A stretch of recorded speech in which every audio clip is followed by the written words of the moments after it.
Bonjour. Aujourd'hui, on plonge dans un sujet fascinant et un peu vertigineux. L'intelligence artificielle et son impact sur l'emploi, ici en Suisse romande. Oui, bonjour. On va s'appuyer sur pas mal d'études récentes. Avenir Suisse, une étude Implement Google, le SECO, des chiffres cantonaux aussi. Exactement. L'idée, c'est vraiment de comprendre ce qui nous attend. À court terme, à moyen terme, et même plus loin. Quels secteurs, quelles compétences deviennent clés? Et surtout, qu'est-ce qui est spécifique à notre région, la Suisse romande? C'est ça qu'on va explorer. Alors, commençons par le début, le court terme, disons les 2-3 prochaines années.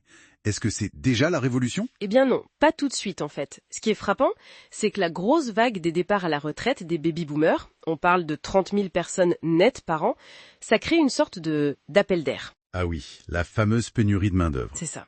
Du coup, ça masque un peu les premiers effets de l'IA. Le chômage début 2024 était très bas, genre 2%.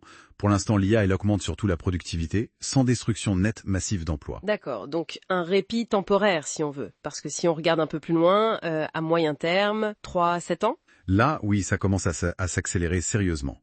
Le WEF, le Forum économique mondial, parle d'un quart des emplois qui pourraient être disruptés d'ici 5 ans. Un quart. Disrupté, ça veut dire quoi exactement? Transformé, menacé? Un peu des deux. Profondément transformés et pour certains, oui, carrément menacés. L'étude Implement Google pour la Suisse est plus précise. Elle estime qu'environ 8% des postes, donc presque 400 000 emplois, 400 000? seraient potentiellement supprimés prochainement. C'est énorme comme chiffre, hein. Mais potentiellement supprimés, ça veut dire que ça va forcément arriver. Et est-ce que c'est une perte nette? Non, justement, c'est toute la nuance. L'IA supprime des tâches, parfois des postes, mais elle en crée aussi de nouveaux ou elle transforme ceux qui existent. Le bilan net d'ici 2030, franchement, personne ne sait vraiment. Ah. Les estimations divergent. Carrément. Ça va de moins 5% à plus 5% d'emplois au total. Ce qui est sûr, c'est que ça va beaucoup bouger. Le vrai défi, c'est peut-être moins le manque de travail que l'inadéquation des compétences, et très vite. Et si on se projette encore plus loin, 10 ans après 7 ans, là, c'est le grand flou. C'est très incertain, oui. Mais si on regarde l'histoire, les grandes vagues technologiques ont toujours fini par créer plus d'emplois qu'elles n'en détruisaient. C'est vrai qu'on oublie ça parfois. Pensez juste que 60% des métiers d'aujourd'hui n'existaient même pas en 1940. Donc oui, de nouveaux métiers liés à l'IA vont apparaître, si la Suisse gère bien ça. La formation, les politiques d'accompagnement. Exactement. Le potentiel est fou. Plus 11% de PIB en 10 ans, genre 85 milliards de francs. Mais si on rate le coche, attention aux inégalités qui se creusent. Ok, cette vue d'ensemble temporelle est claire. Maintenant, regardons par secteur. La santé, par exemple. Alors la santé, c'est intéressant. On parle beaucoup d'augmentation des capacités humaines. L'IA aide au diagnostic, à analyser des données, mais le contact, le soin humain reste central. Donc, pas de remplacement massif des médecins ou des infirmières par des robots demain. Non, plutôt un outil pour aider, surtout face au manque de personnel et au vieillissement. Et on voit émerger des nouveaux métiers dans la santé numérique. D'accord.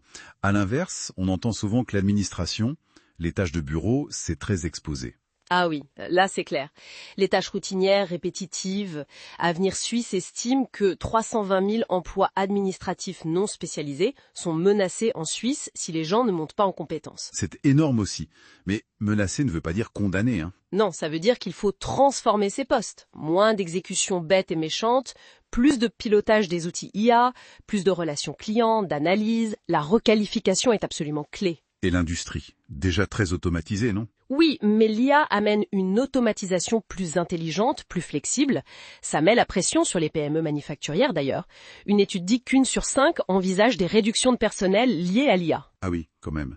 Donc là aussi, les compétences changent. Oui, on aura besoin de gens capables de travailler avec les robots, de faire de la maintenance prédictive, de gérer des systèmes complexes. Parlons de la finance et de l'assurance.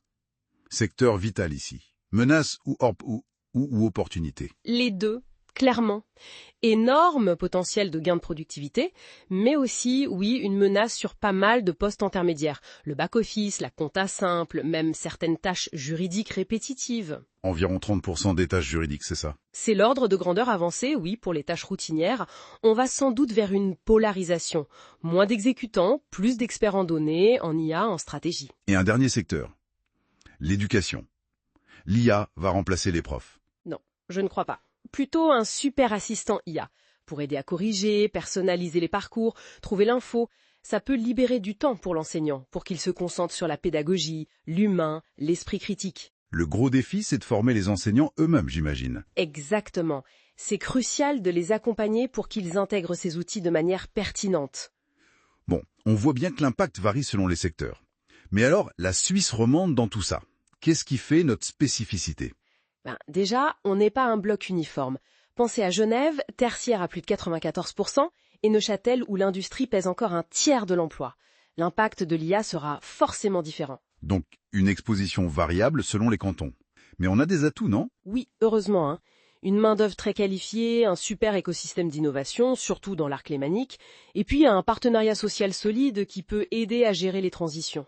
Mais aussi des faiblesses, des points de vigilance. Oui, on observe que l'adoption de l'IA est parfois plus lente dans les PME, souvent par manque de compétences en interne ou de vision. Un risque de fracture numérique entre grandes et petites entreprises. Un peu, oui. Et aussi une concentration des talents et des projets dans certaines zones. Et puis, attention à l'écart homme-femme. Certaines études montrent que les emplois dits féminins pourraient être un peu plus touchés. Ah oui. Pourquoi? À cause de la surreprésentation des femmes dans certains métiers administratifs qui sont, comme on l'a dit, assez vulnérables à l'automatisation. On parle de 9% d'emplois féminins menacés contre 6% masculins. D'accord, c'est un point important. Alors, avec ses forces et faiblesses, quel scénario on peut imaginer pour la région Futlé? On peut en voir trois principaux. Le scénario optimiste. On adopte l'IA vite, eh bien, on booste la productivité, on crée plus d'emplois qu'on en perd, la transition est fluide, c'est le scénario plus 11% de PIB. Le rêve, quoi. Voilà. Ensuite, le scénario médian, peut-être plus réaliste. Adoption inégale, beaucoup de remaniements sur le marché du travail, les fameux 25% d'emplois disruptés, un bilan net d'emplois plutôt stable ou légèrement négatif à court terme et de vrais défis sociaux. Et le pessimiste? Si on prend du retard, si on gère mal, on perd en compétitivité, on détruit plus d'emplois qu'on en crée localement, le chômage monte, les inégalités se creusent, la partie n'est pas gagnée d'avance. Donc, si on devait résumer le message clé... L'IA transforme tout, ou presque. Une petite partie des emplois actuels est vraiment menacée, disons 5-10%. Une grosse majorité, 60-70%, va être augmentée, transformée.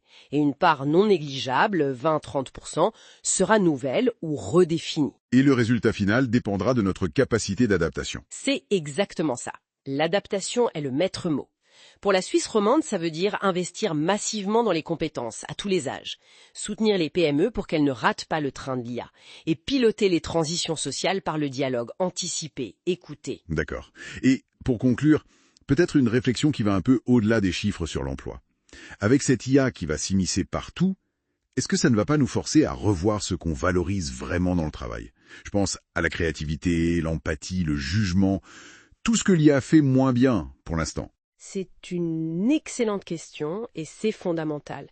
Comment va-t-on en tant que société revaloriser ou pas ces compétences purement humaines face à des machines de plus en plus performantes?